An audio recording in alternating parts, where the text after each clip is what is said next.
A Werewolf Shifter Romance, written by Amelia Hart. Chapter 1. Hidden Scents. The steam rising from the massive copper pot carried the rich aroma of rosemary and thyme through the packhouse kitchen.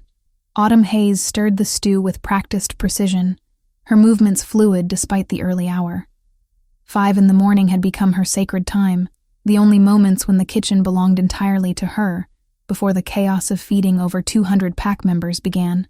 She paused, closing her eyes as she inhaled the familiar scents of her domain. Garlic simmering in olive oil, fresh bread rising in the ovens, the earthy smell of root vegetables waiting to be chopped. This kitchen was her sanctuary, her fortress, the place where she had carved out a life from nothing 4 years ago. 4 years since she had returned to this territory, unrecognizable from the woman who had fled in shame. The Omega who had left had been soft, curved, with naturally honey-blonde hair that caught the light and skin that had never known true hunger. The woman who returned was angular, hardened by months of surviving as a rogue, her hair now a dark chestnut brown that she maintained religiously. 15 kilograms lighter, bearing small scars from malnutrition that had permanently altered her natural scent. She had walked through the packhouse gates, knowing that no one would recognize her. No one, except perhaps him. But Alpha King Rex Coldridge rarely ventured into the kitchens, and when he did, Autumn made sure to keep her head down, her eyes averted, her presence as insignificant as possible. She moved to the prep station where mountains of vegetables awaited her attention. Her knife work was swift, methodical, the blade singing against the cutting board in a rhythm that had become second nature. Carrots fell into perfect coins, onions into precise dices, celery into uniform strips. Cooking was poetry in motion, a dance she had mastered through necessity and perfected through passion. The memory tried to surface, as it did every morning at this hour. A masquerade ball 4 years ago, elaborate masks hiding faces, the scent of night-blooming jasmine in the air. She pushed it down, buried it deep where it couldn't hurt her. That night belonged to someone else, a foolish young Omega who believed in fairy tales. Autumn glanced at the clock. 5:30. Oliver would still be sleeping in their modest quarters, curled up with his favorite stuffed wolf, unaware that his entire existence was built on secrets and careful lies. At 3 years old, he was too young to understand why he couldn't play with the other pack children during the day, why he had to stay hidden with Mrs. Chen, their human babysitter, until the sun went down. The kitchen door swung open, interrupting her thoughts. Maria, one of the morning prep cooks, bustled in with her usual cheerful energy. "Morning, Autumn. That stew smells divine already. You trying to spoil the pack again?" Autumn smiled, the expression feeling more natural now than it had 4 years ago. "Just making sure they're well fed. A hungry pack is a dangerous pack." "Truth. Though I swear some of them would eat cardboard if you seasoned it right." Maria tied her apron and moved to her station. "You hear the Alpha King's been making more rounds lately? Isabella mentioned he came by the dining hall twice last week." Autumn's knife stilled for a fraction of a second before resuming its steady rhythm. "I wouldn't know. I focus on cooking, not gossip." "Course you do." Saint Autumn, dedicated to her craft. Maria's tone was fond rather than mocking. "Still, word is he's been restless. Victoria Thornberry's been pushing harder for that political marriage, and the council's getting antsy about the succession." The mention of Victoria Thornberry made Autumn's stomach clench. The beta female had been circling Rex like a predator for months, her ambitions as sharp as her perfectly manicured claws. Beautiful, connected, ruthless, everything a future Luna should be, according to pack politics. "Alpha business isn't my concern," Autumn said quietly, though her hands trembled slightly as she reached for the salt. "Maybe not, but it affects all of us. New Luna means changes, and changes usually mean some folks get shuffled around or shown the door." Maria lowered her voice. "Between you and me, I'd hate to see you go. Best head cook we've had in decades." Autumn nodded, though the words sent ice through her veins. If Victoria became Luna, how long would it be before she started cleaning house? How long before questions were asked about the quiet Omega cook who kept to herself, and her mysterious child? The next few hours passed in their usual orchestrated chaos. The kitchen filled with staff, the air thick with steam and the sounds of sizzling pans and chopping knives. Autumn moved through it all like a conductor leading a symphony, adjusting seasonings, coordinating timing, ensuring every dish met her exacting standards. She was ladling the finished stew into serving containers when she caught a scent that shouldn't have been there. Pine and mountain air, leather and something darker, more primal. Her ladle clattered against the pot's rim. Alpha King Rex Coldridge stood in the kitchen doorway, his imposing frame filling the space. Even in the controlled chaos of the breakfast rush, his presence commanded immediate attention. Conversations quieted. Movements became more deliberate. The air itself seemed to thicken with his authority. Autumn kept her head down, focusing intently on her task, but she could feel his golden eyes scanning the room. He rarely came to the kitchens during service hours. What was he doing here? Smells exceptional this morning. His voice carried easily over the kitchen sounds, that distinctive baritone that could make commands sound like silk. "Thank you, Alpha," Autumn murmured along with the other staff, her voice barely audible. His footsteps moved closer, stopping near her station. She could feel the heat radiating from his body, could smell the complex layers of his scent. Something in it tugged at her memory, at places she had sealed shut. "This stew," he said, and she realized he was addressing her directly. "It's different from what we usually serve." Autumn forced herself to look up, though she kept her gaze focused somewhere around his chin, rather than meeting his eyes. "It's an old family recipe, Alpha. I thought the pack might enjoy something traditional." Family recipe? He seemed to taste the words. And what family would that be? The question hung in the air like a blade. Around them, the kitchen had gone quiet, all pretense of work abandoned, as everyone strained to listen. Just old pack traditions, Alpha. Nothing special. Her voice threatened to crack, but she held it steady. Rex studied her for a long moment, his head tilted slightly as if he were trying to place something. When he breathed in, Autumn saw his nostrils flare slightly, and panic fluttered in her chest. Could he detect something? Had her scent changed back somehow? "What's your name again?" he asked, though she was certain he already knew it. "Autumn Hayes, Alpha. Hayes." He rolled the name around like he was testing its weight. "And you've been with us how long?" 4 years, Alpha." Something flickered in his golden eyes, too quick for her to interpret. 4 years. He repeated softly. The kitchen timer chose that moment to chime, breaking the spell. Autumn jumped at the sound, using it as an excuse to turn away from his penetrating stare. "The bread's ready," she said quickly, moving toward the ovens. When she looked back, Rex was gone, leaving only the lingering scent of pine and leather, and the uncomfortable feeling that everything had somehow changed in the span of a few minutes. The rest of the service passed in a blur. By the time the last breakfast dish had been served and the cleaning begun, Autumn's nerves were frayed raw. She needed to see Oliver, needed to hold him, and remind herself why she endured this constant state of fear. But first, she had to finish her duties. The lunch prep wouldn't wait, and displaying any weakness now, after Rex's unexpected visit, would only invite more scrutiny. As she reached for her knife to begin chopping vegetables for the afternoon meal, her hands were shaking. Chapter 2. Haunted Recognition. Rex stood at the window of his office, staring out at the moonlit forest beyond the pack house walls. But his mind was elsewhere entirely. 3 days had passed since his unexpected visit to the kitchens, and he couldn't shake the feeling that something significant had occurred. Something his conscious mind couldn't quite grasp, but his wolf understood with perfect clarity. The scent. There had been something about Autumn Hayes' scent that called to him. Layers beneath layers that his heightened senses had detected but couldn't fully decipher. It was maddening, like trying to remember a dream upon waking, the details slipping away even as he reached for them. He found himself making excuses to visit the kitchens with increasing frequency. Quality inspections, he told himself, ensuring the pack's nutrition standards were being maintained. But the truth was simpler and more disturbing. He was hunting something he couldn't name, chasing shadows of memory that refused to materialize. "You're brooding again." Victoria Thornberry's voice cut through his thoughts as she entered his office without invitation, a habit that had become increasingly irritating.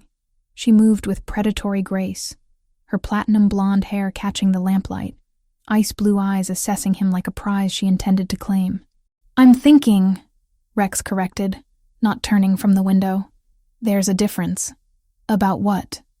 Or should I ask about whom?" Her tone carried a dangerous edge. "The pack is starting to whisper, Rex. About your sudden interest in the kitchens. About the attention you're paying to a certain Omega cook." Rex finally turned, his golden eyes flashing with warning. "Careful, Victoria. You're overstepping." She laughed, the sound sharp and calculated. "Am I? We're to be announced within the month. I have every right to be concerned about my future mate's distractions." The presumption in her voice made his wolf snarl, but Rex kept his expression neutral. The political marriage had been in negotiation for months, the council pressing him to secure an alliance with Victoria's influential family. But something in him rebelled against it, had been rebelling against it for reasons he couldn't articulate. "Nothing has been finalized," he said carefully, "but it will be." Victoria moved closer, her scent, expensive perfume and ambition, filling the space between them. "Unless you're having second thoughts about our arrangement."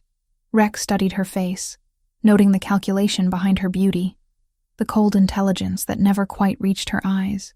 She would make a politically advantageous Luna. He couldn't deny that. Her family controlled significant territory to the east, and their alliance would strengthen his pack's position considerably. So why did the thought of claiming her make his skin crawl?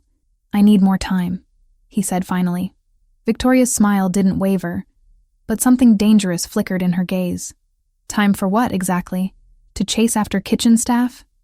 "Really, Rex, I thought you had better taste." The insult to Autumn hit him like a physical blow, surprising him with its intensity. "Watch yourself," he growled, alpha authority bleeding into his voice. For a moment, Victoria's mask slipped, revealing the calculating predator beneath. Then she smiled again, this time with genuine amusement. "My apologies.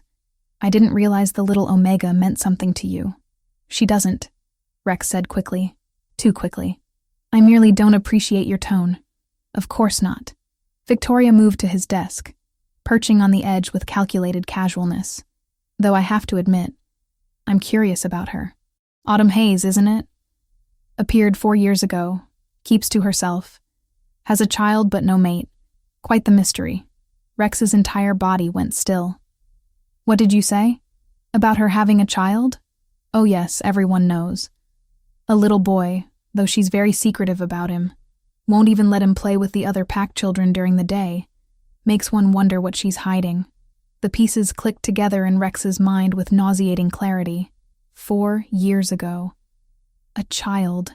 The timing was... "Excuse me," he said abruptly, striding toward the door. "Where are you going?" Victoria called after him. "Kitchen inspection," he replied, already halfway down the hall. He found Autumn in the prep area, working alone in the quiet aftermath of dinner service. She was kneading bread dough, her movements rhythmic and soothing, completely absorbed in her task. The sight of her hands working the dough, strong and capable, sent an unexpected jolt through him. She looked up as he approached, and he caught the flash of panic in her green eyes before she quickly lowered her gaze. "Alpha," she murmured. "Is there something wrong with dinner? I can prepare something else if—" "The food was excellent," he interrupted, moving closer. "As always." She continued kneading, but he could see the tension in her shoulders, could scent the spike of anxiety in her natural fragrance. And underneath it, something else. Something that made his wolf pace restlessly. "I understand you have a child," he said, watching her reaction carefully. Her hands stilled for a fraction of a second before resuming their work. "Yes, Alpha. A son. And where is he now?" "Sleeping. It's past his bedtime." Her voice was steady, but he could hear the slight tremor underneath. "What's his name?" This time she did pause, looking up at him with poorly concealed wariness. "Oliver. Oliver," Rex repeated, tasting the name. "And his father?" Autumn's face went pale. There is no father, not in any way that matters. Everyone has a father, Autumn." He stepped closer, close enough that his scent would be surrounding her, close enough that he could detect every nuance of her emotional state. "The question is, whether they acknowledge their children. She turned back to her dough with jerky movements, her breathing becoming shallow. Some men don't deserve to be called fathers. The pain in her voice was unmistakable, and something protective flared in Rex's chest. Did he abandon you? Please, she whispered. I don't want to talk about this. You mentioned this was a family recipe yesterday, he pressed, unwilling to let the subject drop. Your stew. What family? I misspoke. Her hands were shaking now, working the dough more aggressively than necessary. It's just something I learned. Nothing important. Rex watched her for a long moment, taking in the defensive set of her shoulders, the way she avoided meeting his eyes, the complex layers of her scent that seemed to shift and change the more agitated she became. There was something there, something significant, but it danced just beyond his understanding. How old is Oliver? He asked quietly. The question seemed to hit her like a physical blow. She stopped kneading entirely, her knuckles white as she gripped the counter. 3, she whispered. 3 years old. Born approximately 9 months after the masquerade ball 4 years ago. The ball where he had met. Rex's breath caught as a memory surfaced unbidden. Wildflowers and summer rain. The scent of a mysterious woman in his arms. Her face hidden behind an elaborate silver mask. Her body fitting against his like she was made for him. The most intoxicating night of his life. Ended when she vanished before dawn without revealing her identity. He had searched for her for months afterward. That haunting fragrance burned into his memory, driving him half mad with longing. But she had disappeared completely, as if she had never existed at all. Could it be? Could Autumn be? No. Impossible. The scents were different, changed. The woman from the ball had been soft, curved, her natural fragrance pure and untainted. Autumn was harder, leaner, her scent layered with old pain and careful concealment. But the timing. Autumn, he said carefully. Have we met before? She went rigid, every muscle in her body tense with fear. No, Alpha, never. The lie hung between them like a living thing. Rex could taste it in the air, could see it in every line of her body. But why would she lie? What was she hiding? The kitchen door burst open, interrupting his thoughts. A small figure darted inside, moving with surprising speed for such a tiny child. The boy, Oliver, came to a sudden stop when he saw Rex, his eyes going wide. And those eyes, Rex felt the world tilt beneath his feet. Golden. The child's eyes were the exact same shade of molten gold as his own. Mama! Oliver ran to Autumn, wrapping his small arms around her legs. I had a bad dream. Mrs. Chen said you were working. Autumn's face had gone white as parchment. She bent to scoop up her son, holding him protectively against her chest, her green eyes darting between Oliver and Rex with naked terror. It's all right, sweetheart, she murmured into the boy's dark hair. Mama's here. Rex stared at the child in her arms, taking in the familiar bone structure, the way he held himself even at 3 years old with an unconscious confidence that spoke of alpha bloodline. The resemblance was unmistakable once he knew to look for it. Hello, Oliver, he said softly. The boy lifted his head from his mother's shoulder, studying Rex with curious eyes that were far too perceptive for his age. Are you the Alpha King? Oliver asked with the directness of childhood. I am. Mama says you're very important, and very busy. The child's gaze never wavered, meeting Rex's stare with a fearlessness that was both admirable and familiar. Sometimes, Rex agreed, though never too busy for pack members, especially the youngest ones. Autumn shifted nervously, clutching Oliver tighter. We should get back. It's late and he needs his rest. Of course. Rex stepped aside, but his eyes never left the child's face. Sleep well, Oliver. Good night, Alpha King, Oliver replied gravely. As they reached the door, Rex called out softly, Autumn. She froze, but didn't turn around. We will finish our conversation soon. It wasn't a request. Chapter 3. Dangerous Proximity. Rex found himself standing outside Autumn's quarters at 7 a.m, holding an official pack housing reassignment document that had taken him half the night to draft. The modest staff housing block stretched before him, a stark contrast to the main pack house with its grand architecture and luxury.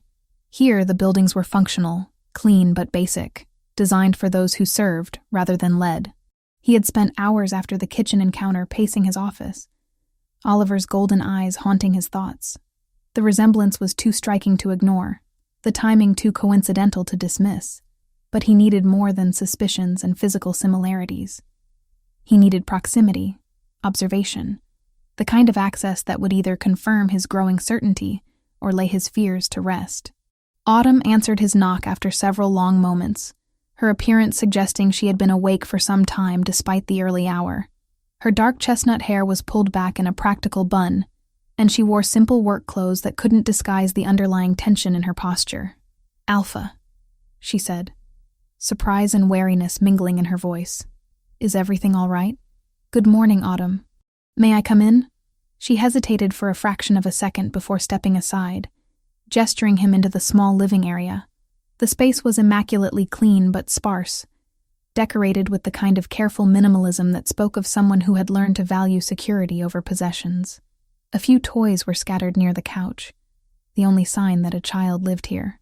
"Oliver?" Rex asked, noting the absence of the boy who had dominated his thoughts. "Still sleeping. He's not an early riser unless he has to be." Her hands twisted in front of her, betraying her nervousness despite her controlled tone. Rex nodded, withdrawing the document from his jacket. "I have something for you. A housing reassignment." The blood drained from her face. "Reassignment? Have I done something wrong? If this is about last night, about Oliver being in the kitchen." "Nothing like that," Rex interrupted, surprised by the genuine concern in her voice. "This is an upgrade. The pack owes you a debt of gratitude for your exceptional service over the past 4 years. It's time we recognized your value properly." She stared at the document as if it might bite her. "I don't understand." "You're being relocated to the staff housing adjacent to the main pack house. Better quarters, a proper kitchen for your personal use, and importantly, a secure play area where Oliver can spend time outdoors safely." "But why?" The question came out as barely a whisper. Rex had prepared for this moment, had crafted reasonable explanations that would satisfy pack protocol. "As I said, your service has been exemplary. Additionally, having our head cook closer to the main kitchens will improve efficiency during busy periods." What he didn't say was that the new quarters would place her directly within his territory, close enough that he could monitor her comings and goings, close enough that her scent would be a constant presence, close enough that he could unravel whatever secrets she was hiding. Autumn held the document with shaking hands, scanning the official language with the careful attention of someone who had learned not to trust verbal promises. "This is very generous, Alpha, but I'm comfortable where I am. I'm sure you are, but comfort isn't the primary consideration here. Security is." He let his Alpha authority color his words, not enough to be overwhelming, but sufficient to convey that this wasn't truly a request. "A valuable pack member like yourself deserves proper protection." The implication hung in the air between them. Protection from what? From whom? Autumn's green eyes searched his face as if trying to read his true motivations, but Rex had years of practice at political maneuvering. His expression remained carefully neutral. "When would this take effect?" she asked finally. "Today, if you're amenable. I can have pack members assist with the move." "That's not necessary. We don't have much." She set the document on the small dining table with careful precision. "But I should wake Oliver. Explain what's happening." "Of course. Take your time."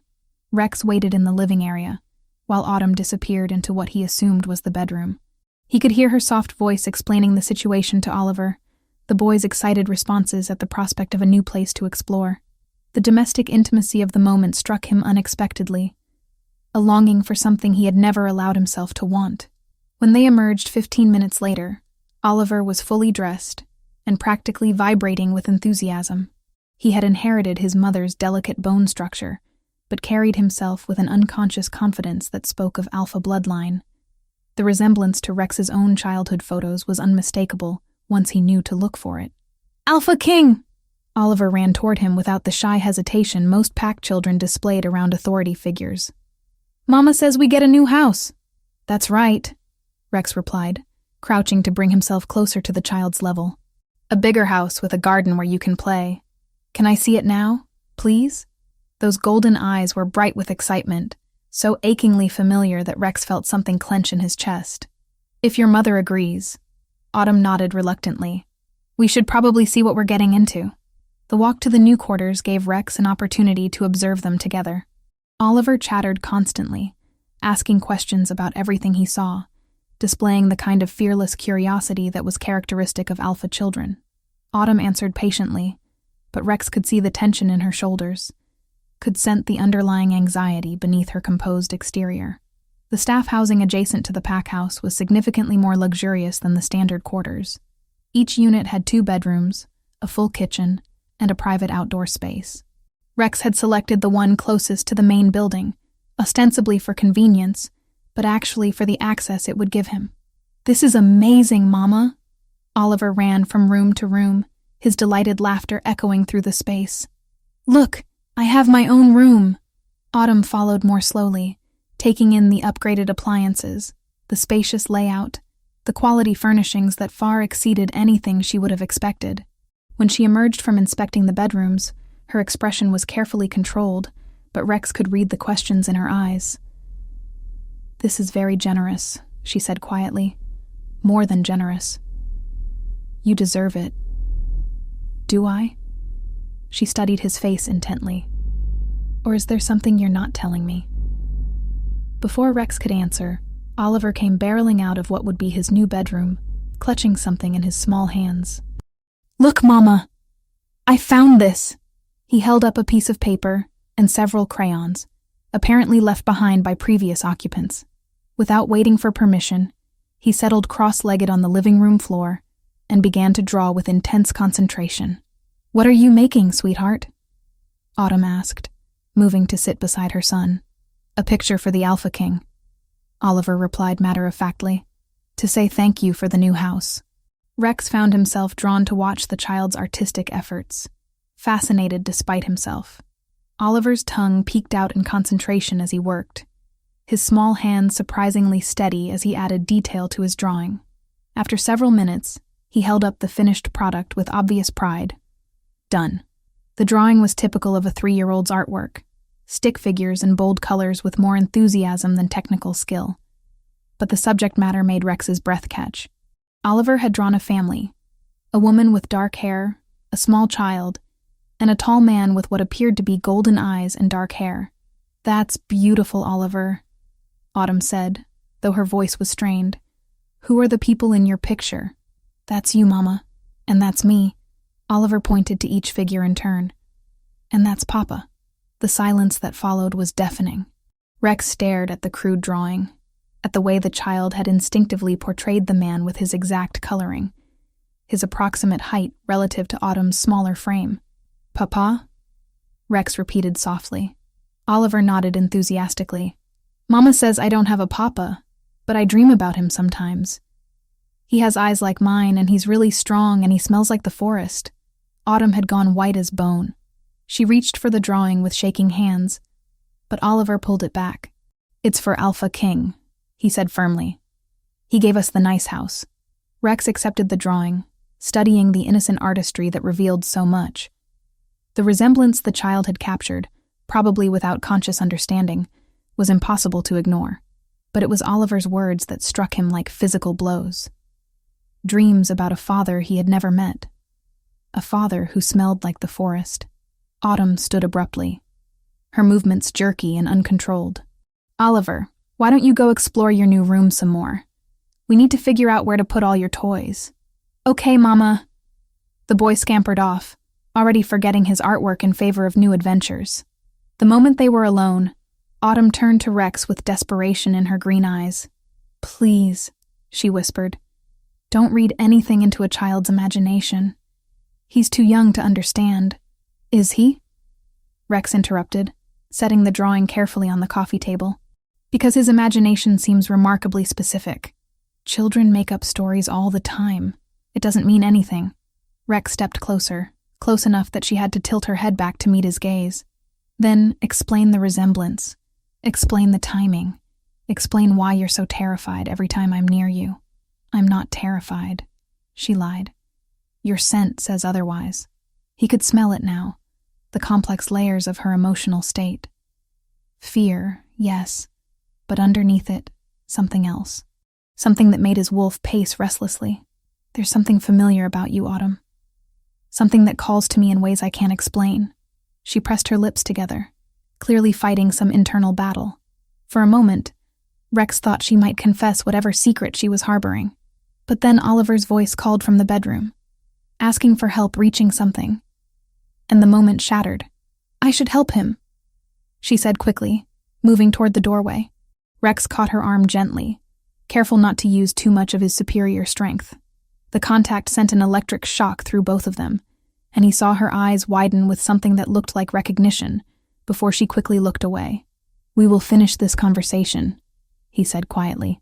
Soon. She nodded wordlessly and disappeared into the bedroom, leaving Rex alone with a child's drawing and the growing certainty that his entire world was about to change. Chapter 4. Unraveling. Truth.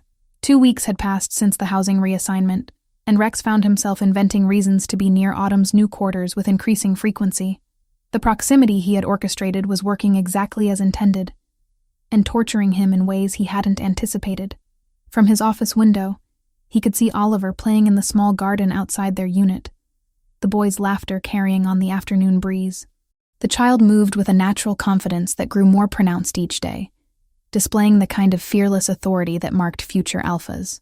When other pack children came near, they instinctively deferred to him despite his young age, recognizing something in him that went beyond typical pack hierarchy. Rex was reviewing territory reports when a commotion in the courtyard below drew his attention.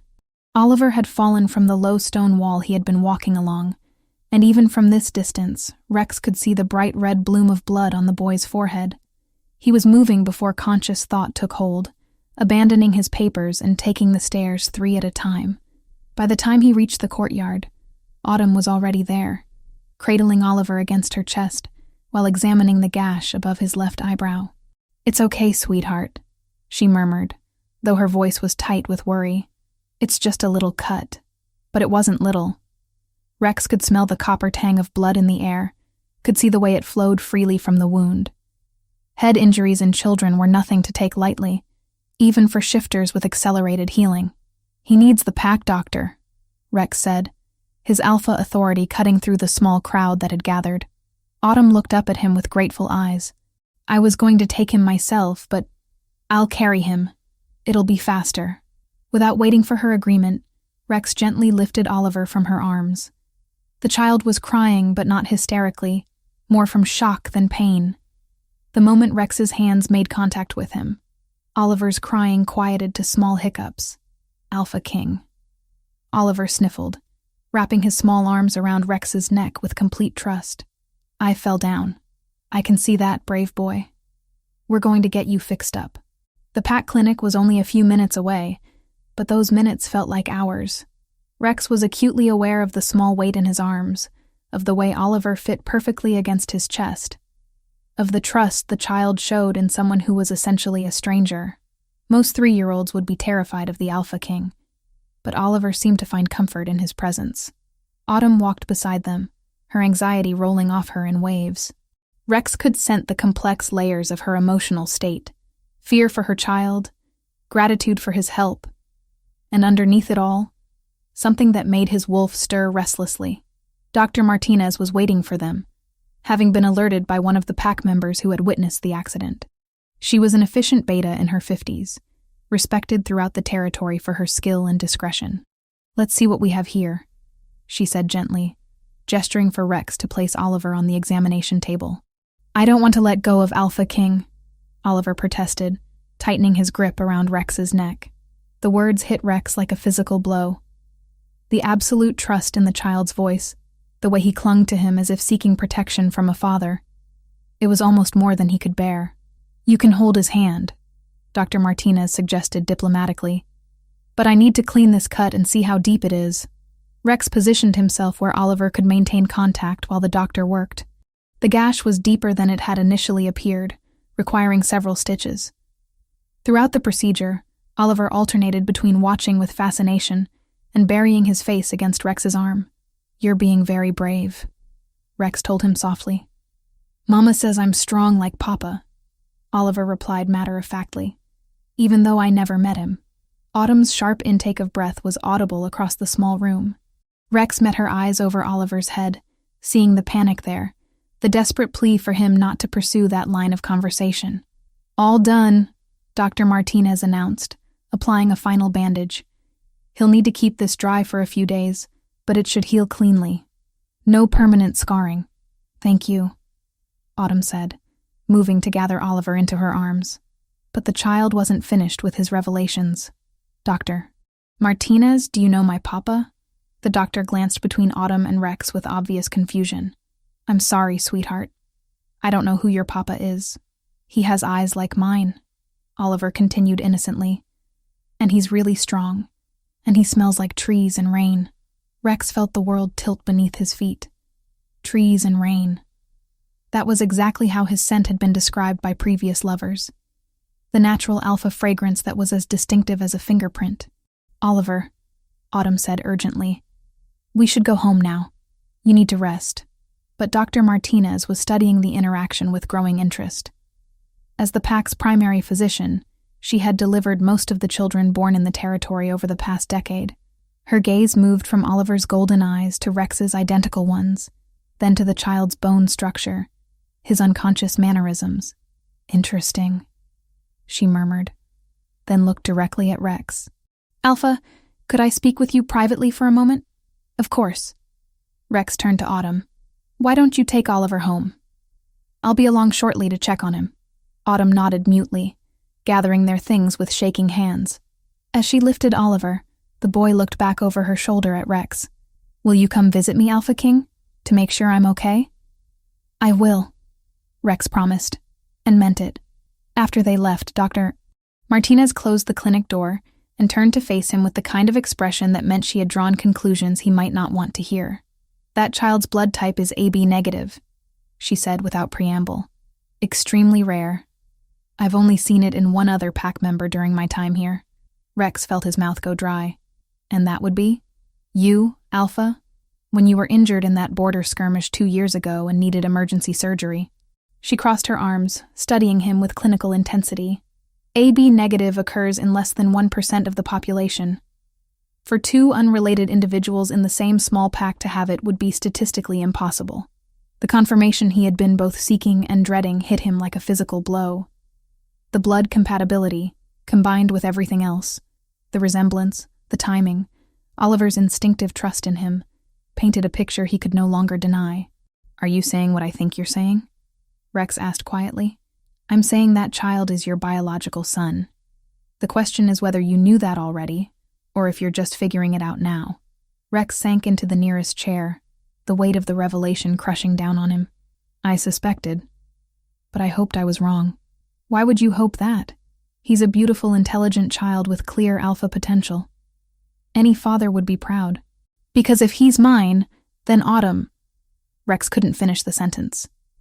The implications were too staggering, too overwhelming.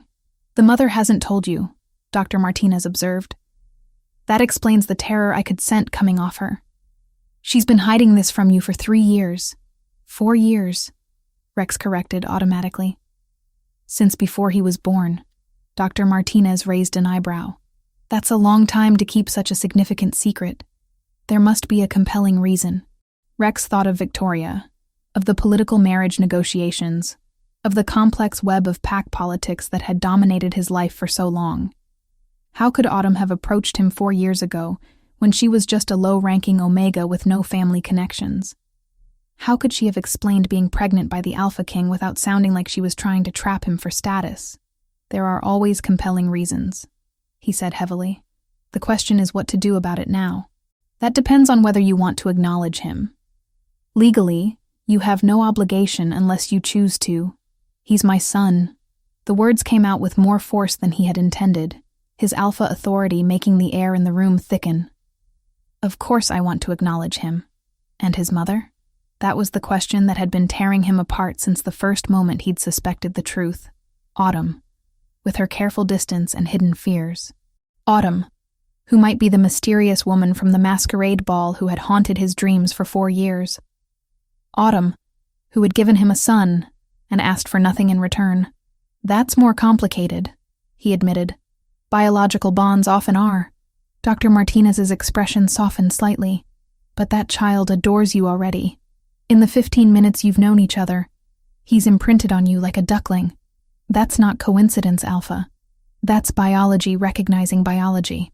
Rex nodded, though his thoughts were churning. If Oliver was his son, and he was now certain that was the case, then everything in his life had just shifted irrevocably. The political marriage with Victoria, his carefully planned future, all of it would have to be reconsidered. Doctor, he said carefully, I need your discretion on this matter. Until I can speak with Autumn properly, until we can figure out how to handle this situation, I need you to keep this information confidential. Of course. Doctor-patient privilege extends to all parties involved. She paused, studying his face. But Alpha, secrets this significant have a way of coming to light whether we want them to or not. The sooner you address this directly, the better for everyone involved. Rex stood to leave, his mind already racing ahead to the conversation he would need to have with Autumn. But as he reached the door, Dr. Martinez spoke again. For what it's worth, that woman has raised your son to be remarkable. Whatever her reasons for keeping the secret, she's done right by him. That should count for something. As Rex walked back toward Autumn's quarters, Dr. Martinez's words echoed in his mind. Autumn had raised Oliver alone, had given him everything he needed to thrive, had protected him and loved him without any expectation of support or acknowledgement. The strength that must have required, the sacrifice, it humbled him in ways he hadn't expected. But it also raised questions that demanded answers. If she was the woman from the masquerade ball, why had she left without a word? Why had she hidden her pregnancy? And why, when she returned to his territory, had she taken such care to remain invisible? The answers, he suspected, would change everything. Chapter 5. Shattered Masks. Rex stood outside Autumn's door for long minutes, gathering the courage to knock. The conversation he was about to initiate would change everything between them, and he suspected there would be no going back to the careful distance they had maintained for weeks. Dr. Martinez's revelation echoed in his mind. Oliver was his son. The blood work didn't lie. The timing was perfect, and the resemblance was undeniable once he knew to look for it. When Autumn finally answered his knock, she looked exhausted. Her usually immaculate appearance was disheveled, her dark hair escaping from its bun, stress lines etched around her green eyes. "How is he?" Rex asked quietly. "Sleeping."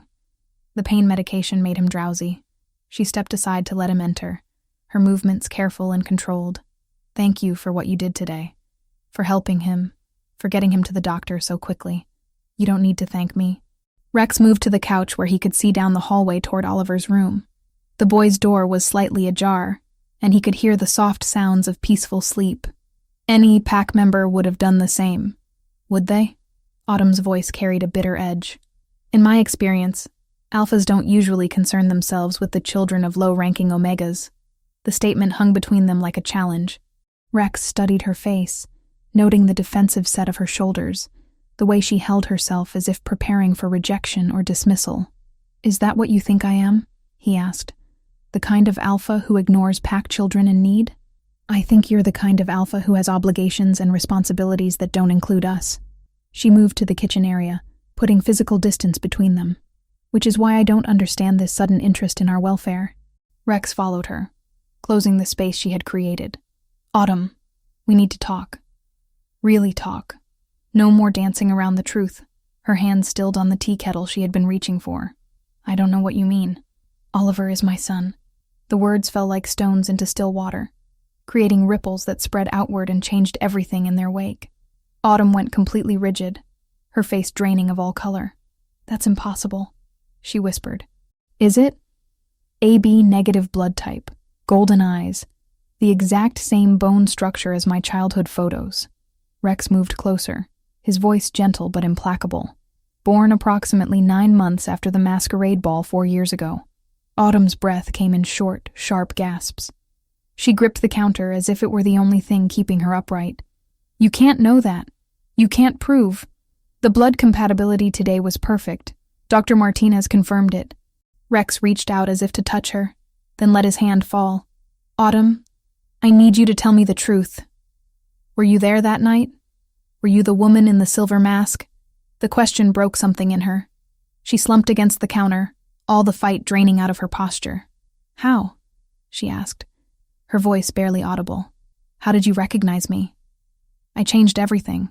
My hair, my weight, my scent. I made sure I was unrecognizable. The admission hit him like a physical blow, even though he had been expecting it. You were the woman I've been searching for. The one who disappeared before dawn. I had to leave. Tears were streaming down her face now, years of suppressed emotion finally breaking free. Do you think I wanted to? Do you think it was easy to walk away from the most perfect night of my life? Then why did you? Autumn laughed, but there was no humor in the sound. Because I was nobody. I was a low-ranking Omega from a failing pack, attending the ball as a servant, wearing a borrowed dress and a mask I made myself.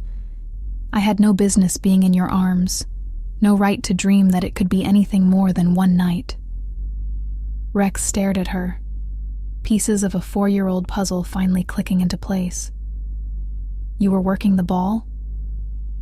Serving drinks, clearing plates, trying to stay invisible. But when the dancing started, when everyone was wearing masks... She wiped at her tears with shaking hands. I thought just for a few hours I could pretend to be someone worthy of a king's attention. You were always worthy, Rex said fiercely. Title and rank don't determine a person's value. Don't they? Autumn's green eyes flashed with old pain. Then explain why, when I discovered I was pregnant, I had nowhere to turn. Explain why no one would believe that the Alpha King had spent the night with a servant. Explain why Victoria Thornberry's people made it very clear that any Omega making false claims about you would face serious consequences. Rex felt ice form in his veins. Victoria knew. She suspected. She had informants at the ball. People watching for any Omega who might have gotten too close to you. Autumn's voice turned bitter.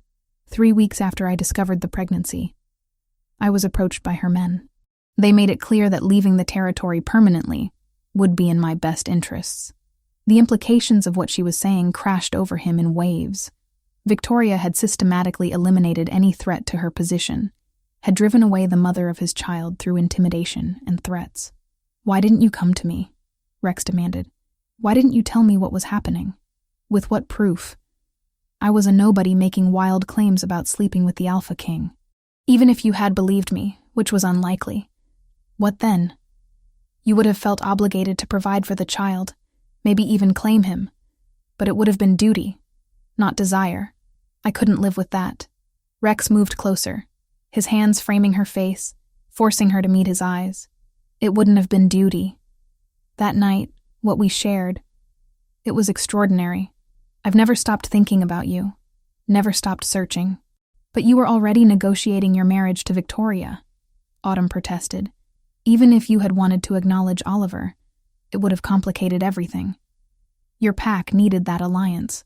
My pack needed me to be happy and settled, not trapped in a loveless political arrangement. His thumbs brushed away her tears with infinite gentleness. Do you know what these 4 years have been like for me? Knowing I had found something perfect and lost it? Wondering if I would ever feel that connection again? You felt it too. The question came out as a whisper. The way everything clicked into place? The way touching you felt like coming home? Like finding the other half of my soul? Rex confirmed. When you left that morning, it nearly destroyed me. They stood frozen in that moment of recognition. 4 years of separation and misunderstanding crashing down around them. Rex could see the woman from the masquerade ball now, hidden beneath the careful disguise of the cook. The same eyes that had captivated him. The same graceful movements. The same scent that was finally beginning to emerge from beneath layers of concealment. I came back, Autumn said quietly. When Oliver was 6 months old, I came back. I couldn't stay away. Couldn't keep your son from his birthright forever.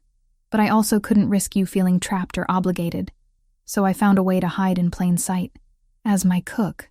As someone useful enough to keep around but invisible enough to avoid questions. She pulled back from his touch, wrapping her arms around herself protectively. It was supposed to be temporary. Just until I figured out how to tell you the truth without ruining everything. And instead you've been torturing yourself for 4 years, raising our son alone, watching me from the shadows. Rex's voice was rough with emotion. Autumn, the waste of it all. The time we've lost. I know. Fresh tears spilled down her cheeks. But I didn't know how to fix it. And every day it got harder to find the courage to confess. Especially when Victoria kept pushing for the marriage, when it became clear that acknowledging a secret child would create a political disaster. From down the hallway came the soft sound of Oliver stirring in his sleep, a small whimper that spoke of discomfort from his injury. Both parents turned toward the sound instinctively, their shared concern overriding everything else. I should check on him, Autumn said. We both should. They moved together toward Oliver's room, united in their worry for their child. The little boy was tossing restlessly, his bandaged forehead making him look fragile and young. Mama! Oliver's eyes fluttered open, focusing on them with the disorientation of interrupted sleep. Is Alpha King still here?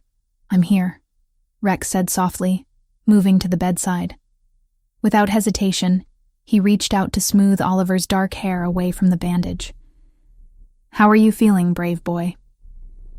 My head hurts a little, Oliver admitted, leaning into the touch. Will you stay until I fall asleep again? Rex looked at Autumn, seeing his own emotions reflected in her eyes.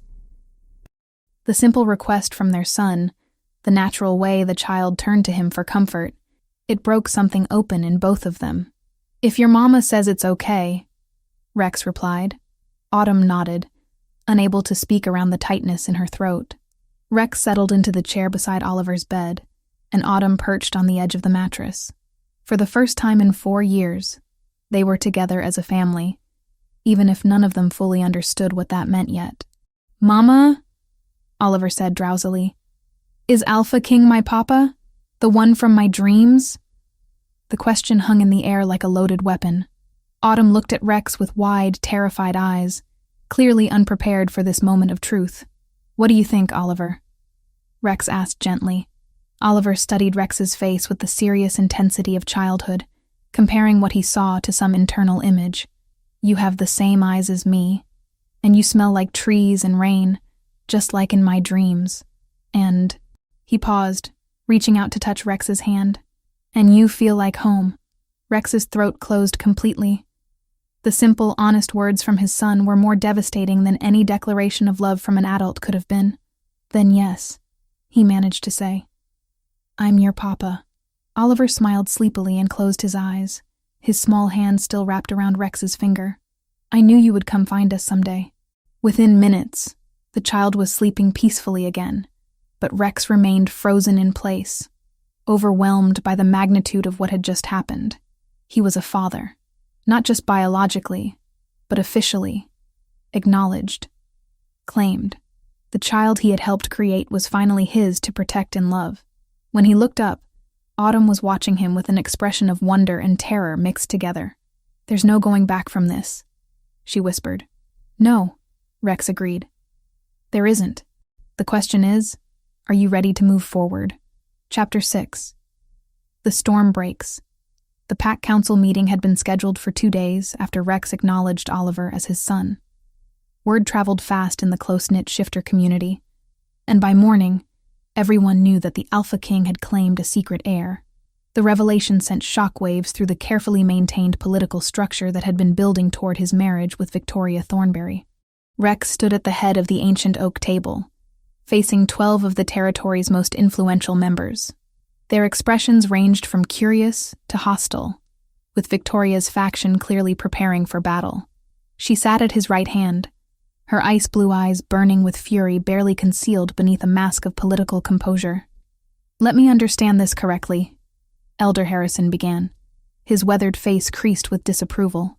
You're claiming that a servant, a cook, has been hiding your heir for 4 years without your knowledge.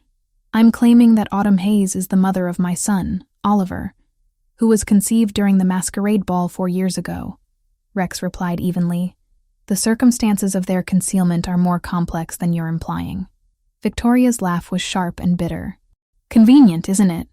A low-ranking Omega suddenly produces a child with golden eyes, just as our marriage negotiations reach their conclusion. How fortuitous for her social climbing aspirations. Rex's alpha authority flared, making the air in the room thicken. Be very careful how you speak about the mother of my child, Victoria. Your alleged child, she corrected coldly. Without DNA testing, this is nothing more than an opportunistic Omega making wild claims for personal gain. The blood work has been confirmed, Dr. Martinez interjected from her seat near the end of the table. AB negative blood type, perfect compatibility for transfusion, and distinctive genetic markers that are impossible to fake. Victoria's composure cracked slightly. Blood types can be coincidental. Physical resemblance can be manipulated through careful observation and mimicry. None of this constitutes proof of paternity. Then what would satisfy you? Rex asked, his voice dangerously quiet. Official genetic testing, for starters. A full investigation into this woman's background and her true motivations for keeping such a significant secret. And most importantly, Victoria leaned forward, her predatory instincts on full display. Answers about why she chose to reveal herself now, just as you're about to fulfill your obligations to this pack through a proper political alliance. The accusation hung in the air like a poisoned blade. Rex could see some of the council members nodding in agreement, their suspicions fed by Victoria's skillful manipulation of the situation. I didn't reveal myself, came a quiet voice from the doorway. He discovered the truth despite my efforts to keep it hidden. Every head in the room turned to see Autumn standing in the entrance. Oliver's small hand clasped firmly in hers. She had dressed carefully for this confrontation. Not in her usual work clothes, but in a simple blue dress that highlighted her natural beauty and dignity. Oliver wore his best outfit, looking every inch the alpha prince he was born to be. Ms. Hayes, Elder Harrison said coldly, this is a closed council meeting. You have no authority to be here. As the mother of the alpha's acknowledged heir, I have every right to defend my son's legitimacy, Autumn replied, her voice steady, despite the obvious terror in her scent. Especially when his birthright is being questioned by people who would benefit from his absence. Victoria rose from her chair like a striking serpent. How dare you imply— I imply nothing, Autumn interrupted, her green eyes flashing with dangerous fire. I state facts. 4 years ago, you had me removed from this territory because you saw me as a threat to your ambitions. When I returned, I deliberately kept my identity hidden to avoid exactly this kind of political maneuvering. Lies, Victoria snarled. Pure fabrication designed to— Is it? Autumn reached into her purse and withdrew a small recording device. Because I have documentation of the threats your people made, the bribes they offered, and the very clear message that my continued presence would be detrimental to my health. The room went deadly silent. Victoria's face had gone white, her carefully constructed composure finally cracking completely. You recorded private conversations? Elder Harrison demanded. I recorded threats against my life and the life of my unborn child, Autumn corrected. When powerful people abuse their authority, sometimes the only protection available is evidence of their crimes.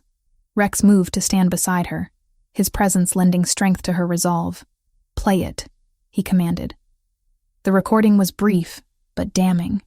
Victoria's lieutenant could be heard clearly offering Autumn money to leave the territory and never return, with explicit threats about what would happen if she refused, or if she ever attempted to claim that her child belonged to the Alpha King.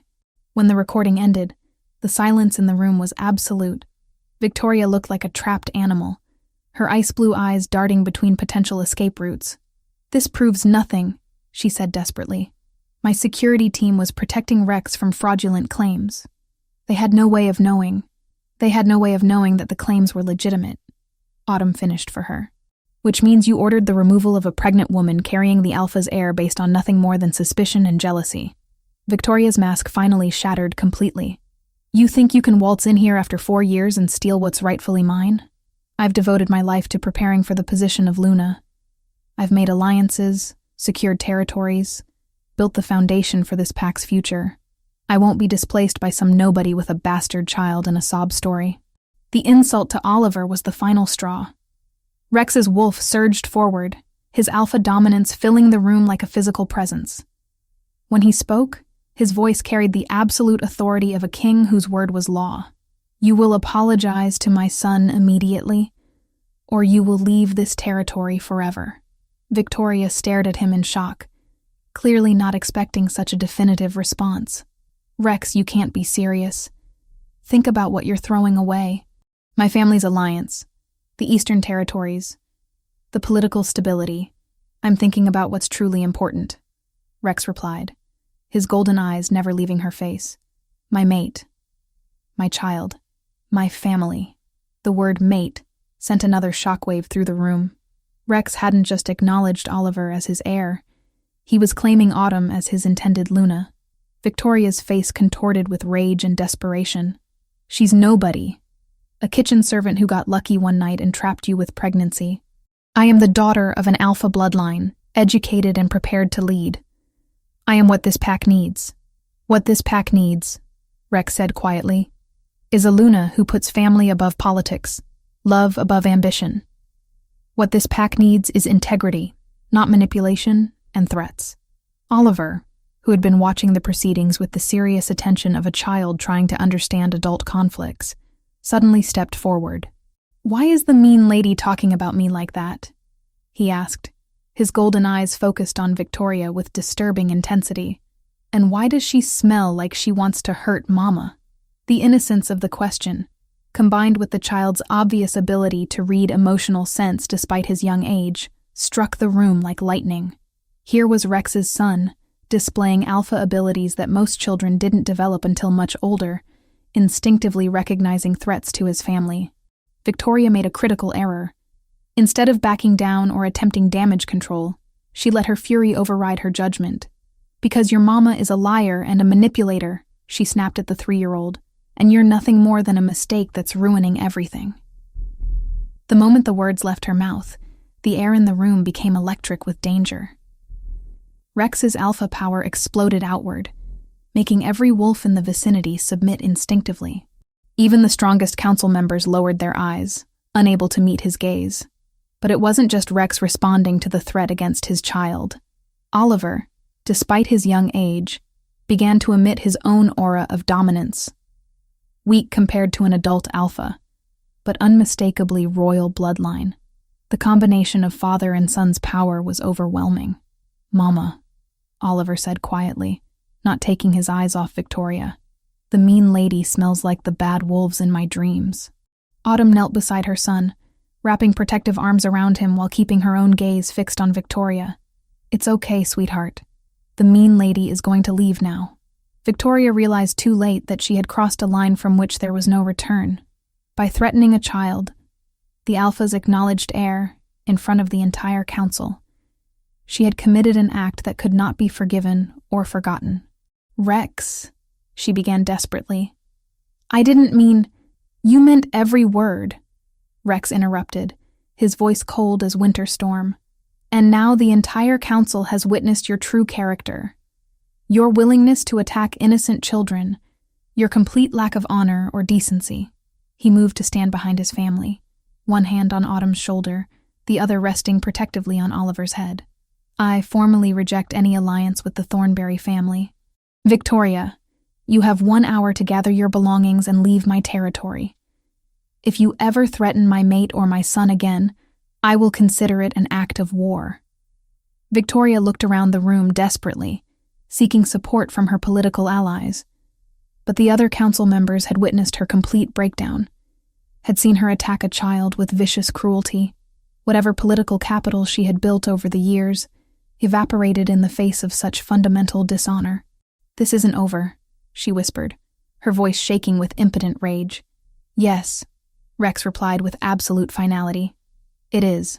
As Victoria stormed from the room, Rex looked around the table at the remaining council members. Does anyone else question my son's legitimacy or my choice of mate? The silence that followed was complete and telling. Whatever doubts they might have harbored about Autumn's background or motivations had been swept away by Victoria's spectacular self-destruction. Elder Harrison cleared his throat carefully. Alpha, I believe I speak for the entire council when I say we look forward to welcoming your new Luna and the young prince to their proper positions within the pack hierarchy. Rex nodded, then looked down at Oliver, who was watching the proceedings with fascination. What do you think, son? Ready to be a prince? Oliver considered this seriously, then looked up at his father with a grin that was pure mischief. Do princes get to eat dessert first at dinner? The laughter that rippled through the room broke the remaining tension completely. Whatever challenges lay ahead, the pack had just witnessed the emergence of their new royal family, and their future looked very bright indeed. Chapter 7. Sacred Union. The full moon hung like a silver pendant against the midnight sky, casting ethereal light over the ancient ceremonial grounds deep in the heart of Rex's territory. For generations, alpha kings had claimed their mates in this sacred grove, where the oldest oaks formed a natural cathedral, and the air itself thrummed with ancestral power. Autumn stood at the edge of the clearing, her hands trembling as she smoothed the flowing white dress that had been her grandmother's. The gown was simple but elegant, made of silk that seemed to capture and reflect the moonlight.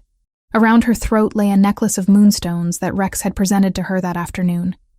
Ancient stones worn by every Luna before her, now hers by right. "You look beautiful, Mama," Oliver whispered beside her. He was dressed in formal attire befitting his new status as acknowledged heir.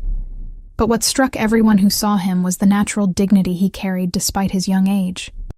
The past week had seen remarkable changes in the boy. His alpha abilities were strengthening daily, and he moved with the confidence of someone who finally understood his place in the world. "Thank you, sweetheart," Autumn murmured, pressing a kiss to his dark hair. "Are you ready to be part of this ceremony?" Oliver nodded solemnly. He had spent hours with Rex learning about the mating ritual, understanding his role as witness and symbol of the union that was about to be formalized. For a 3-year-old, he grasped the significance with remarkable maturity. The drums began, a deep, rhythmic pounding that seemed to echo from the earth itself. Pack members emerged from the forest shadows, forming a wide circle around the ceremonial space. Their eyes glowed in the darkness, reflecting both human intelligence and primal wolf instincts awakened by the ancient ritual they were witnessing. Rex stepped into the center of the grove, and Autumn's breath caught. He was magnificent in the moonlight, wearing traditional ceremonial garb that emphasized his powerful build and royal bearing.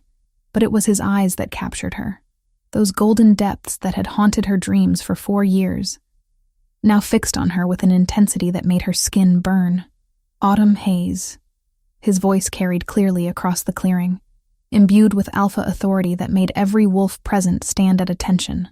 "Will you come forward and accept the claiming bond?" This was the moment of choice, the final opportunity to retreat if doubt remained. Autumn could feel the weight of centuries of tradition, the expectations of an entire pack, the magnitude of the commitment she was about to make.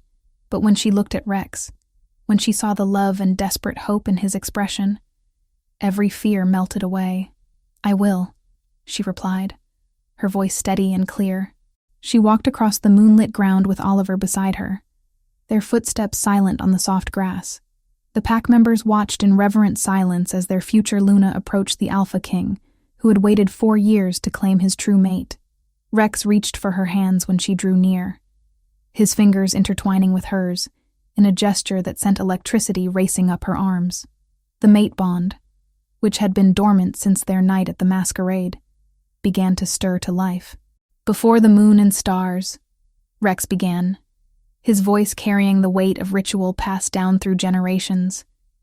"Before our pack and the spirits of our ancestors, I claim you as my mate, my Luna, my eternal companion, and I accept your claim," Autumn responded, the ancient words feeling natural on her tongue, despite never having spoken them before. "I bind myself to you as mate, as Luna, as the other half of your soul." The pack healer, an elderly woman whose family had performed these ceremonies for decades, stepped forward carrying a silver chalice filled with ceremonial wine mixed with herbs sacred to their kind. "Drink," she intoned, "and let your essences mingle as your souls unite." Rex lifted the chalice first, his eyes never leaving Autumn's face as he drank deeply. Then he offered it to her, and she followed suit, the wine warming her throat and spreading heat through her entire body. The herbs carried the scent of night-blooming flowers and ancient magic, awakening something primal deep within her wolf spirit. "Now comes the marking," the healer announced. This was the most intimate and irreversible part of the ceremony. Rex's hands moved to cup Autumn's face, his thumbs brushing over her cheekbones with infinite tenderness. "Are you ready?" he whispered, quiet enough that only she could hear. "I've been ready for 4 years," she whispered back. Rex's human facade began to shift slightly, allowing his wolf nature to emerge. His canine teeth lengthened, and his eyes blazed with golden fire. But there was nothing frightening about the transformation. Only power and protective love made manifest. He tilted her head to expose the curve of her neck, the traditional spot where an alpha's mark would brand her as his for all the world to see. The pack held its collective breath as Rex lowered his head, his lips brushing her skin in a caress before his teeth found their target. The claiming bite sent shockwaves through Autumn's entire being. There was an instant of sharp pain, immediately overwhelmed by waves of pleasure and connection so intense she gasped aloud. The mate bond exploded to full life between them, creating a psychic link that allowed her to feel Rex's emotions as clearly as her own. Through the bond, she experienced his overwhelming relief at finally, officially making her his desperate love that had sustained him through 4 years of searching, his fierce protectiveness that would guard her and Oliver with his life, his complete devotion that would never waver, never doubt, never abandon them again. When Rex lifted his head, Autumn could taste traces of her own blood on his lips. But more importantly, she could feel his wolf recognition and claiming of hers in ways that transcended the physical marking. "My turn," she breathed. Rex tilted his head, exposing the strong column of his throat. Autumn's own wolf rose to the surface, granting her the elongated canines necessary for the reciprocal mark. She had never experienced such a complete transformation of her senses. Suddenly she could smell every individual pack member, could hear heartbeats and breathing patterns, could sense the emotional states of everyone present.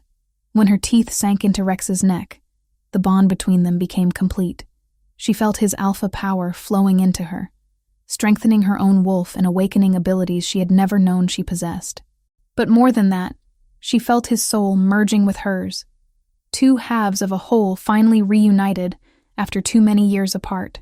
The pack erupted in howls of celebration, voices raised to the moon in acknowledgement of their new Luna and the restoration of their alpha's happiness. The sound was primal and beautiful, a song of welcome that made tears stream down Autumn's face. Oliver stepped forward, his small hand reaching for both of his parents. Rex and Autumn broke apart long enough to scoop him up between them, holding him close as the 3 of them stood together in the moonlight. "Are you officially my family now?" Oliver asked, his golden eyes bright with wonder. "Officially and forever," Rex promised, pressing a kiss to his son's forehead. The healer raised her arms for silence. "Before the assembled pack, I present Rex Coldridge, Alpha King of the Northern Territory, and his mate, Autumn Coldridge, Luna Queen and Mother of the Air. Let all who serve this pack recognize and honor them." The pack members dropped to one knee in unison, heads bowed in respect and acknowledgement. Even the council elders, some of whom had harbored doubts about accepting a former servant as their Luna, showed proper deference to the woman who had just become the second most powerful figure in their society. "Rise, my pack," Rex commanded, his voice carrying the authority of absolute leadership. "Tonight, we celebrate not just a mating, but the healing of old wounds and the promise of a bright future." The formal ceremony concluded, but the celebration was just beginning.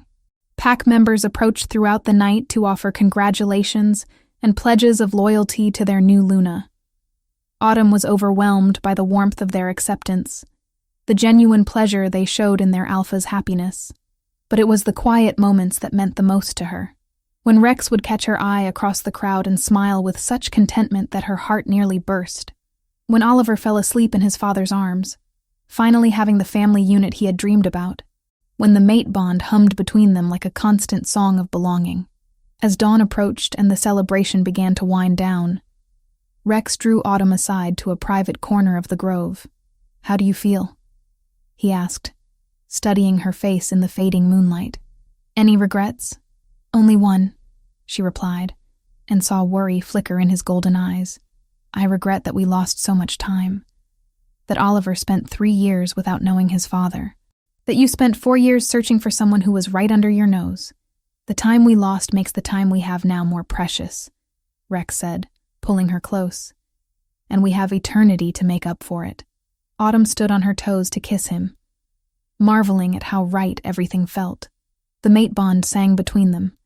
The pack had accepted her, and Oliver was finally part of a complete family. After years of hiding and fear and loneliness, she had found her place in the world. "I love you," she whispered against his lips. "I love you too," he replied. "My Luna, my mate, my eternal companion." In the distance, Oliver stirred in the arms of the pack member who had been watching him, his sleepy voice carrying clearly in the quiet dawn air. "Mama? Papa? Are we going home now?" Rex and Autumn exchanged a look of perfect understanding. Home wasn't a place. It was this, the three of them together, bound by love and blood and the sacred promises they had made under the full moon. "Yes, sweetheart," Autumn called back softly. "We're going home." Chapter 8. Forever Home. 6 months after their mating ceremony, the packhouse kitchen had been transformed into something extraordinary. What had once been a purely functional space for feeding the pack had become the vibrant heart of their community. Laughter echoed off the stone walls as Autumn demonstrated bread-making techniques to a group of young pack members, her hands flour-dusted and her face glowing with contentment. Oliver sat perched on a stool beside her, his small fingers carefully mimicking her kneading motions with his own ball of dough. At 3.5, he had grown remarkably, both physically and in his developing alpha abilities. His golden eyes sparkled with intelligence far beyond his years, and pack members had begun to recognize the future leader he would become. "Mama, is the baby sister going to like bread?" Oliver asked, patting his dough with serious concentration. Autumn smiled, one hand moving instinctively to her rounded belly, where their second child grew. At 4 months pregnant, she was finally beginning to show, much to Rex's delighted fascination. This pregnancy was different from her first. Wanted, celebrated, surrounded by love and support, rather than fear and uncertainty. "I think she'll love everything you make for her," Autumn replied, pressing a kiss to Oliver's dark hair. "You're going to be the best big brother. I'm going to teach her how to howl properly," Oliver declared, with the confident authority of someone who had recently mastered the skill himself. "And how to catch rabbits. And how to make Papa laugh when he's being too serious about alpha stuff." The group of young pack members giggled at this assessment of their alpha king, though there was affection rather than disrespect in their amusement.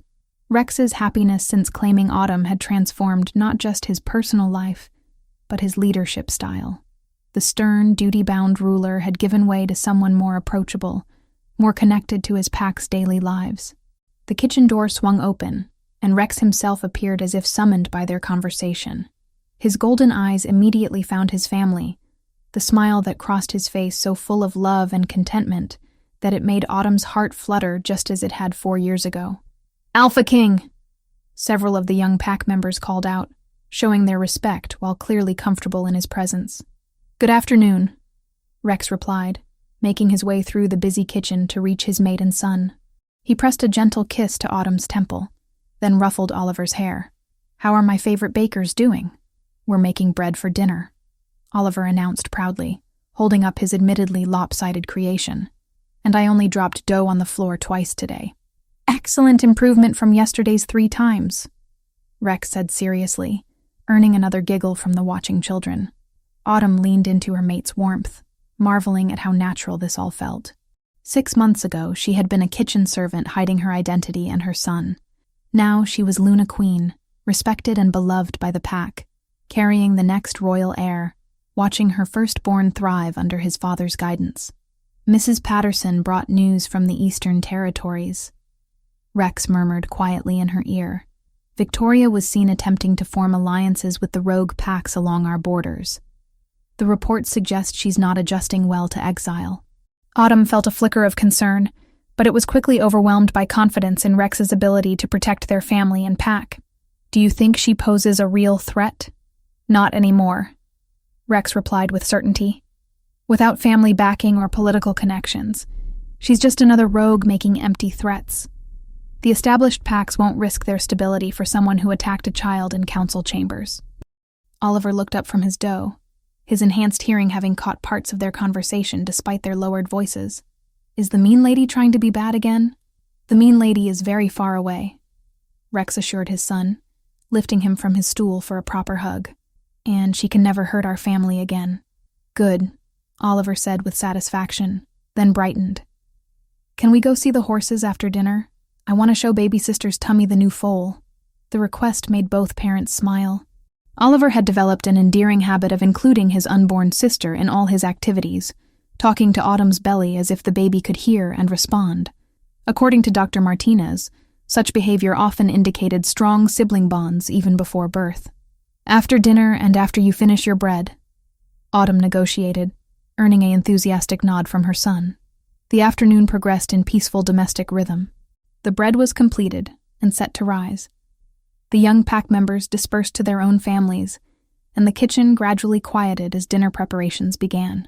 Rex remained close by, sometimes helping with tasks, but mostly just enjoying the opportunity to watch his mate in her element.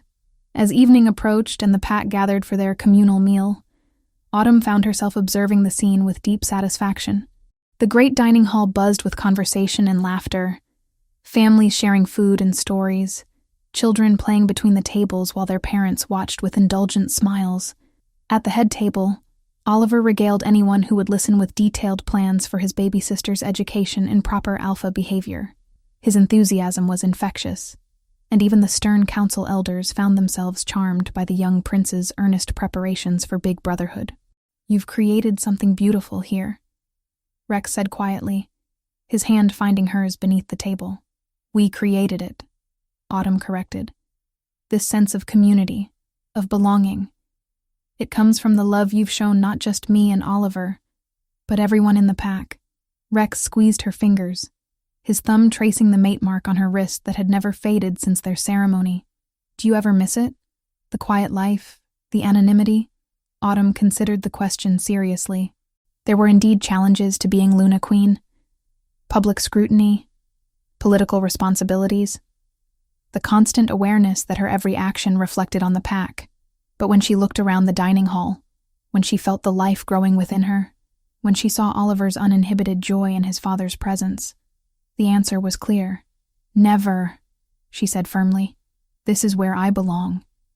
Where we belong." Later that evening, after Oliver had been tucked into bed with stories about brave little princes and their baby sisters, Rex and Autumn walked through their private gardens. The space had been redesigned since their mating, incorporating elements that reflected Autumn's love of growing things and creating beauty from simple ingredients. "I have something for you," Rex said, guiding her to a stone bench beneath a flowering apple tree. "Another gift? Rex, you spoil me enough already," Autumn protested, though her eyes sparkled with curiosity. "This is different. It's not just from me." Rex withdrew a small leather-bound book from his jacket. "The pack has been working on this for weeks." Autumn accepted the book with wondering hands, opening it to find page after page of handwritten recipes, cooking tips, and family food traditions. Each entry was signed by different pack members, creating a comprehensive collection of their community's culinary heritage. "They wanted you to have their family recipes," Rex explained. "The traditions passed down through generations, the dishes that make our pack unique. They wanted you to be the keeper of these traditions for future generations." Tears blurred Autumn's vision as she turned the pages, recognizing the handwriting of pack members young and old. Here was Mrs. Patterson's grandmother's stew recipe, the one that had sustained the pack through a harsh winter decades ago. There was young Tommy's mother's special birthday cake formula, the dessert that had become a pack tradition for celebrating children's milestones. "This is incredible," she whispered. "They're trusting me with their family histories. They're trusting you with who we are as a people," Rex corrected gently. "Food is how we connect, how we show love, how we maintain our bonds. By giving you their recipes, they're making you the heart of our cultural identity." The responsibility was both humbling and empowering. Autumn understood that she wasn't just being honored. She was being entrusted with preserving and nurturing the very essence of what made their pack special. "I won't let them down," she promised. "I know you won't. You've already proven that love and dedication matter more than bloodline or title." Rex pulled her closer, his hand resting on her growing belly. "Our children will grow up knowing they belong to something special, something worth protecting and preserving." Oliver's voice carried from his bedroom window above them, talking animatedly to someone. probably his stuffed wolf about the day's adventures and tomorrow's plans. The sound made both parents smile, a reminder of the miracle of the family they had built from secrets and second chances. "Rex," Autumn said softly, "tell me again how this all began, how we found each other again." Rex chuckled, understanding her need to hear the story that had become their family legend. It all started with a masquerade ball, a mysterious woman in a silver mask, and a love too strong to stay hidden forever. And then, a brave woman spent 4 years protecting our son, while finding the courage to trust in love again. Then an alpha king discovered that the greatest treasures aren't always the ones you're looking for. Sometimes they're right in your kitchen, creating magic with flour and spices and boundless devotion. Autumn leaned against her mate's shoulder, feeling the steady beat of his heart, the warmth of his love, the absolute security of belonging. Above them, Oliver's voice had quieted to sleepy murmurs. Within her, their daughter moved gently, as if content in the peaceful atmosphere surrounding her family. "And they lived happily ever after?" Autumn prompted, completing their ritual retelling. "Forever and always," Rex confirmed, pressing a kiss to her hair. "With a pack house full of laughter, a kitchen that feeds not just bodies but souls, and enough love to last 1,000 lifetimes." In the distance, the pack house glowed with warm light, filled with families settling in for the night. Tomorrow would bring new challenges, new responsibilities, new joys to share. But tonight, Alpha King Rex Coldridge and Luna Queen Autumn Coldridge sat in their garden with their children, born and unborn, and knew that they had found something rarer than any treasure, stronger than any political alliance, more precious than any crown. They had found home. They had found family. They had found forever. And it had all begun with the scent of love hidden in the perfect meal, cooked with hands that had never stopped hoping, and a heart that had never stopped believing in the power of true love to overcome any obstacle. The end,